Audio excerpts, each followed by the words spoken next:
వాతావరణంలో చోటు చేసుకుంటున్న తీవ్రమైన మార్పులకు ప్రధాన కారణం మనమేనని, మనం విచ్చలవిడిగా వాడి పారేసే ప్లాస్టిక్ భూతంలా మారి పర్యావరణాన్ని నాశనం చేస్తోందని కేంద్ర పౌర విమానయాన శాఖ మంత్రి కింజరాపు రామ్మోహన్ నాయుడు, రాష్ట్ర వ్యవసాయ శాఖ మంత్రి కింజరాపు అచ్చెన్నాయుడు అన్నారు. ప్లాస్టిక్ వాడకాన్ని పూర్తిగా తగ్గించి ప్లాస్టిక్ భూతాన్ని తరిమికొట్టాలని ఆయన ప్రతి ఒక్కరికి విజ్ఞప్తి చేశారు. స్వచ్ఛాంధ్ర స్వర్ణాంధ్ర జిల్లా కార్యక్రమంలో భాగంగా పలాస కాశీబుగ్గ మున్సిపాలిటీ జీడిపిక్క బొమ్మ సెంటర్లో జరిగిన కార్యక్రమంలో ఆయన ముఖ్య అతిథిగా పాల్గొన్నారు. ఈ సందర్భంగా కేంద్ర మంత్రి రామ్మోహన్ నాయుడు మాట్లాడుతూ పలాసను వ్యాపార విద్యా కేంద్రంగా అభివృద్ధి చేస్తామని, 120 కోట్లతో పూండి డోలార్ రోడ్డు, పలాసలో కేంద్రీయ విద్యాలయం, విమానాశ్రయం, 48 కోట్లతో రైల్వే ఓవర్ బ్రిడ్జ్ వంటి అభివృద్ధి పనులు పూర్తి చేస్తామని హామీ ఇచ్చారు. పలాస చాలా చైతన్యవంతమైన ప్రాంతమని, ఇక్కడ ప్రజలకు ఏ కష్టం వచ్చినా తమ కుటుంబం అండగా ఉంటుందని భరోసా ఇచ్చారు. రాష్ట్ర వ్యవసాయ శాఖ మంత్రి కింజరాపు అచ్చెన్నాయుడు మాట్లాడుతూ స్వచ్ఛాంధ్ర కార్యక్రమానికి ముఖ్యమంత్రి చంద్రబాబు నాయుడు రూపకల్పన చేశారని, అన్ని గ్రామాలు, పట్టణాలు, నగరాలు పరిశుభ్రత పట్ల చిత్తశుద్ధిని నిరూపించుకుంటున్నాయని అన్నారు. పలాస కాశీబుగ్గ మంచినీటి కష్టాలు తీర్చేందుకు ఆఫ్షోర్ నిర్మాణం త్వరితగతిన పూర్తి చేస్తామని, 90 కోట్లు ప్రస్తుత బడ్జెట్లో కేటాయించామని చెప్పారు. పలాస రైల్వే ఓవర్ బ్రిడ్జ్ నిర్మాణానికి 100% నిధులు కేంద్రం నుంచే తీసుకురావడంలో కృషి చేసిన కేంద్ర మంత్రి రామ్మోహన్ నాయుడును అభినందించారు.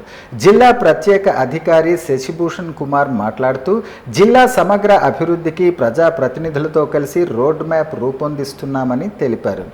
జిల్లా కలెక్టర్ స్వప్నిల్ దినకర్ పుణ్కర్ మాట్లాడుతూ ప్రతి ఇల్లు, ప్రతి వీధి శుభ్రంగా ఉన్నప్పుడే ఆరోగ్యకరమైన సమాజాన్ని నిర్మించడం సాధ్యమవుతుందని చెప్పారు.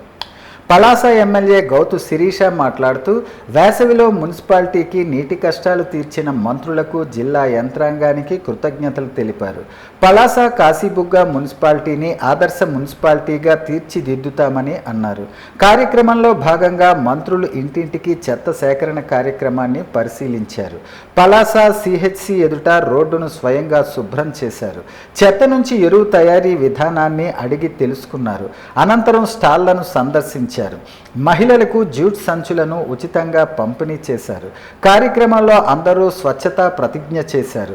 ఈ కార్యక్రమంలో joint collector Farman Ahmed Khan, SP K V Maheshwar Reddy, municipal chairman Balla Giribabu, RDO Granthi Venkatesh, DRDA PD Kiran Kumar, జిల్లా పంచాయతీ అధికారి Bharathi Soujanya, municipal commissioner N Ramarao తదితరులు పాల్గొన్నారు.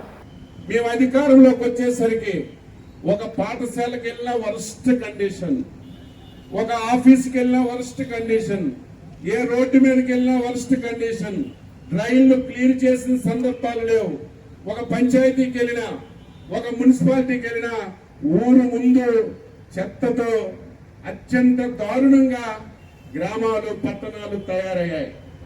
దీన్ని మనం అధిగమించాలంటే, దీని నుంచి మనం మళ్ళీ స్వచ్ఛత సంపాదించాలంటే ప్రజల్లో అవేర్నెస్ తీసుకురావాలి. అవేర్నెస్ అంటే ఏదో 5 నిమిషాలు 10 నిమిషాలు వచ్చి 4 సీపుళ్ళు పట్టుకొని ఫోటో తీసుకొని వెళ్ళిపోతే దానివల్ల అవేర్నెస్ రాదు.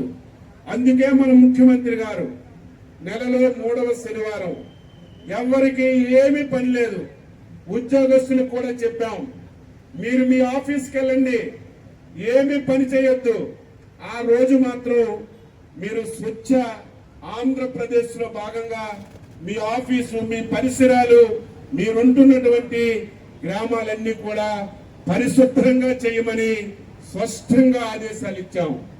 మన శరీరం, మన ఇల్లు ఏ రకంగా మనం ప్రాతినిధ్యం వహిస్తామో ప్రకృతి మీద, పరిసరాల మీద అదే రకమైనటువంటి ప్రాతినిధ్యం వహించాలి. ఈ రోజు అనేక రకాలైన జబ్బులు మనం చూస్తున్నాం. క్యాన్సర్ వ్యాధి కూడా ఏ సంబంధం లేకపోయినా వాళ్ళందరికీ కూడా ఎటువంటి చెడు అలవాట్లు లేకపోయినా క్యాన్సర్ వ్యాధి వస్తుంది. ఎందుకని చాలా పరిశోధనలు చేస్తే ఈ ప్లాస్టిక్ వల్ల, అపరిశుభ్రత వల్ల, లేకపోతే తినే తిండిలో అపరిశుభ్రత ఉండడం వల్ల దానికి కారణాలుగా తేలుతున్నాయి. అటువంటిది మన ఆరోగ్యం కూడా కాపాడుకోకపోతే ఒక్కసారి హాస్పిటల్కి వెళ్తే ఎన్ని లక్షలు ఖర్చు అవుతుందో మీ అందరికీ కూడా తెలుసు. ఒక సంవత్సరం పాటు మనం ఆదాయం ఎంతైతే మనం ఆదా చేసుకుంటున్నామో అదంతా కూడా ఒక్కసారి హాస్పిటల్ బారిన పడితే ఆ మొత్తం ఆదాయం గాని మనం దాచుకున్నటువంటి డబ్బులన్నీ కూడా దానికే వెళ్ళిపోతున్నాయి. అదే రకంగా మీరు ఇప్పుడు నుంచి కార్యక్రమం మొదలైన నుంచి చూస్తున్నాను, ఆడపడుచులు గాని ఉన్న వాళ్ళు గాని ఒకటే ఊపుడు, అందరూ కూడా అలా ఊపుకుంటూనే ఉంటున్నారు. మార్చి నెలలో ఉన్నాం మనం. వేడి ఏ రకంగా ఉందో మీరు అందరూ కూడా చూశారు. గతంలో ఈ రకంగా ఉండేది కాదు. వేసవి అని అంటే ఎప్పుడో మే నెలలోనో జూన్ నెలలో చూసేవాళ్ళం. కానీ ఈరోజు ఫిబ్రవరి నుంచే మనకి వేసవి కాలం 40 సెంటీగ్రేడ్లు ఇప్పుడే దాటిపోతుందనంటే ప్రకృతిలో కూడా ఎంత మార్పు వచ్చిందో మీరు అందరూ కూడా గమనించాలి.